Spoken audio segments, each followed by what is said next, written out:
एसई 2079 को बोर्ड एक्जामिनेसनमा कसरी 4 GPA ल्याउने र एसई को एक्जामिनेसनमा के मिस्टेक्सहरू नगर्ने भन्ने भिडियो पछि यो हाम्रो एसई को स्टुडेन्ट्सहरूको लागि थर्ड भिडियो हो। सो यो भन्दा अगाडिको हाम्रो पार्ट 1 र पार्ट 2 भिडियोमा चाहिँ मैले के एउटा एकदमै कमन चीज पाएँ भन्दाखेरि चाहिँ धेरै स्टुडेन्ट्सहरूले लाइक हाम्रो सिलेबस चाहिँ कम्प्लिट भएको छैन दाइ, अब कसरी चाहिँ अब हामीहरूले यो फेजमा प्रिपेयर गर्ने भन्ने टाइपको क्वेरीजहरू चाहिँ आफ्नो कमेन्टमा गर्नुभएको थियो र त्यही कमेन्टलाई म सम्बोधन गर्नको लागि आजको भिडियो बनाइरहेको छु। त्यही भएर आजको भिडियोमा चाहिँ ठ्याक्कै यो भिडियो बनाउँदाखेरि तपाईँको 45 दिन 45 डेज मात्र बाँकी छ एसई को एक्जामिनेसन आउनको लागि र आजकै भिडियोमा हामीहरू कुरा गर्नेवाला छौँ 45 डेज अथवा चाहिँ 45 डेज भन्दा कममा चाहिँ कसरी तपाईँले आफ्नो 100% सिलेबस कम्प्लिट गर्न सक्नुहुनेछ यसको बारेमा मजासँग डिटेलमा डिस्कसन गर्नेवाला छौँ। तपाईँको एक्जामिनेसनको प्रिपरेसन चाहिँ फुल पेसमा चलिरहेको कुराले मध्यनजर गरेर आजको भिडियो चाहिँ मैले तपाईँहरूको टाइम एकदमै प्रिसियस छ भनेर भिडियोलाई एकदमै छोटो पार्नको लागि कोसिस गर्नेछु।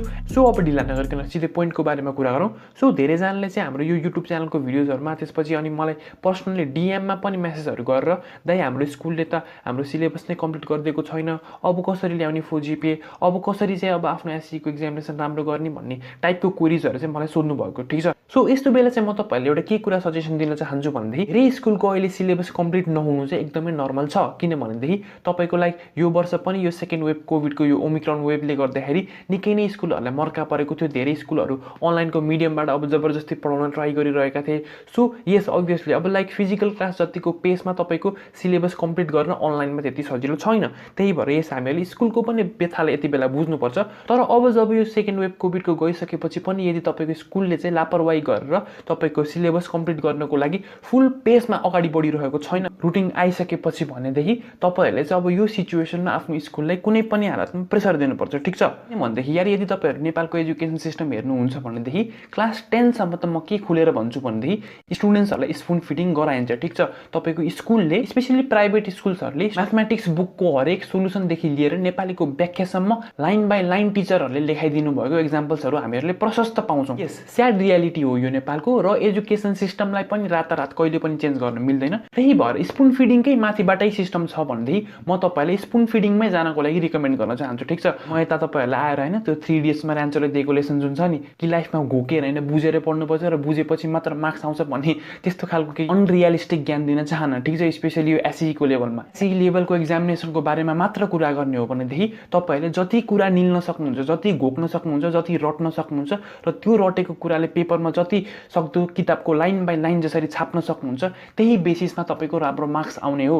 र यस्तो सिचुएसनमा यदि तपाईँहरूको स्कुलले तपाईँलाई साथ दिएको छैन, तपाईँको स्कुलले फिजिकल क्लासेसहरू स्टार्ट भइसकेपछि पनि तपाईँको सिलेबस कम्प्लिट गर्दैन भनेदेखि चाहिँ तपाईँहरूले अब आफ्नो प्यारेन्ट्सको थ्रु हुन्छ अथवा सिधै आफ्नो स्टुडेन्ट्स ग्रुपहरू मिलेर चाहिँ टिचरको अबले चाहिँ प्रिन्सिपलकै रुममा गएर पनि तपाईँहरूले कम्प्लेन गर्न सक्नुहुन्छ अथवा चाहिँ सरकारी स्कुल छ भने पनि तपाईँहरूले अब यस्तो सिचुएसनलाई यही रूपमा डिल गर्न सक्नुहुन्छ। So yes guys this was our first rule. ठिक छ, तपाईँले आफ्नो टिचरले आफ्नो स्कुललाई जति सक्दो प्रेसर दिनुहोस्। तपाईँको लगभगले चाहिँ धेरै पनि पर्दैन, एक्जामिनेसनको 15 देखि 20 दिन अगाडि तपाईँको कम्प्लिट सिलेबस सकिएर तपाईँको स्कुलले तपाईँले ओके भनेर पठाइसकेपछि त्यतिसम्मको गर्नको लागि चाहिँ तपाईँले प्रेसर कुनै पनि हालतमा आफ्नो स्कुललाई दिनुपर्छ। So yes guys this was our first point, तपाईँले अब आफ्नो सिलेबस कम्प्लिट गर्नको लागि स्कुलमा अथवा आफ्नो टिचरलाई दिनुपर्ने प्रेसरको बारेमा। सो अब सेकेन्ड पोइन्ट भनेको हेर्नुहोस्, मैले यो धेरै नै चोटि भनिसकेँ, आई नो भन्दा मलाई वाक्क लागिसक्यो, तर तपाईँहरूले मैले जति भने पनि फलो नै गर्नु हुँदैन। त्यो भनेको चाहिँ के हो भनेदेखि past questions is the key.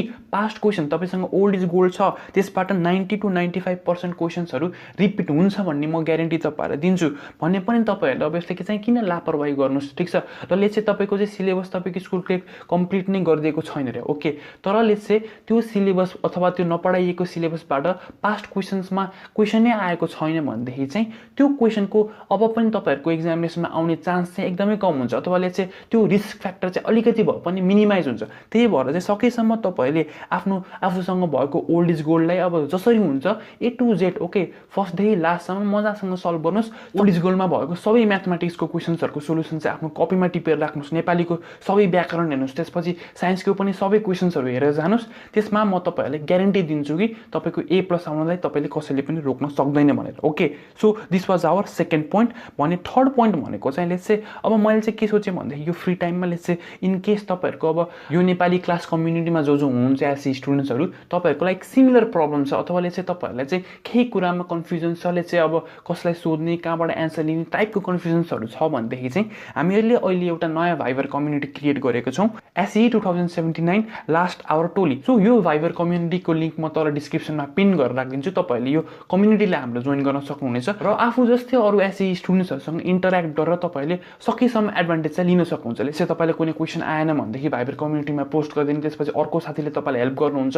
त्यसपछि चाहिँ कसैसँग कुनै सर्टेन टपिकको नोट छैन भनेदेखि तपाईँहरूले अब जो साथीसँग छ उसले प्रोभाइड गरिदिन सक्नुहुन्छ। सो यसरी चाहिँ तपाईँहरूले अब एक अर्कालाई चाहिँ हेल्प गर्न सक्नुहुन्छ यो लास्ट आवरमा। तर please keep in mind that अब कम्युनिटी छ भन्दैमा दिनभरि क्वेसन सोध्ने, दिनभरि एन्सर्सहरू दिने यस्तो होइन, ठिक छ। एउटा लिमिटेड टाइममा चाहिँ अब तपाईँले एलोकेट गर्नुहोस्, ठिक छ। यो कम्युनिटीको लागि चाहिँ हुनसक्छ 1 घन्टा अथवा चाहिँ 1.5 घन्टा, जुन टाइममा चाहिँ तपाईँसँग भएको सबै क्वेरिजहरूको आन्सर चाहिँ आओस्, अथवा चाहिँ सकेसम्म आफ्नो यो टाइमलाई चाहिँ प्रोडक्टिभ बनाउनुहोस् तपाईँले यो कम्युनिटी भन्नेमा चाहिँ मेरो मेन मेसेज हो। एन्ड अर्को भनेको लाइक मेरो अहिले ब्याचलरको बोर्ड एक्जामिनेसन चलिरहेको कारणले मैले धेरै दिनदेखि भिडियोहरू बनाउन पाइरहेको थिइनँ लास्ट भिडियोको टाइमदेखि हेर्ने हो भनेदेखि, र अब चाहिँ मेरो एक्जामिनेसन लगभग सकिनै लागिसकेको छ। र तपाईँहरूलाई चाहिँ अब नेक्स्ट भिडियोजहरू चाहिँ के टपिकहरूमा चाहिन्छ अथवा चाहिँ के यस्तो क्वेरिजहरू छ तपाईँको जुन चाहिँ तपाईँहरूलाई लाग्दछ कि यो दाइले भिडियो बनाइदियोस् भन्ने टाइपको छ भनेदेखि तपाईँहरूले त्यस्तो टाइपको क्वेरिजहरूलाई मजासँग अहिले नै गएर तल कमेन्ट सेक्सनमा कमेन्ट गर्न सक्नुहुनेछ। म अभियसली तपाईँहरूलाई रेस्पोन्ड गर्ने नै छु। यति भन्दै आजको यस छोटो मिठो भिडियोबाट म बिदा माग्न चाहन्छु। I hope I didn't waste your time होइन यति टाइममा। एन्ड गाइज हामीहरू लगभग सबैजना 50,000 सब्सक्राइबर्सहरूको एकदमै नजिक आइसकेका छौँ। एन्ड आई ट्रस्ट द्याट तपाईँहरूले मलाई यहाँ पुग्नको लागि हेल्प गर्नुहुन्छ भनेर। So see you guys in my next video. त्यति बेलासम्मको लागि have a good day, keep studying.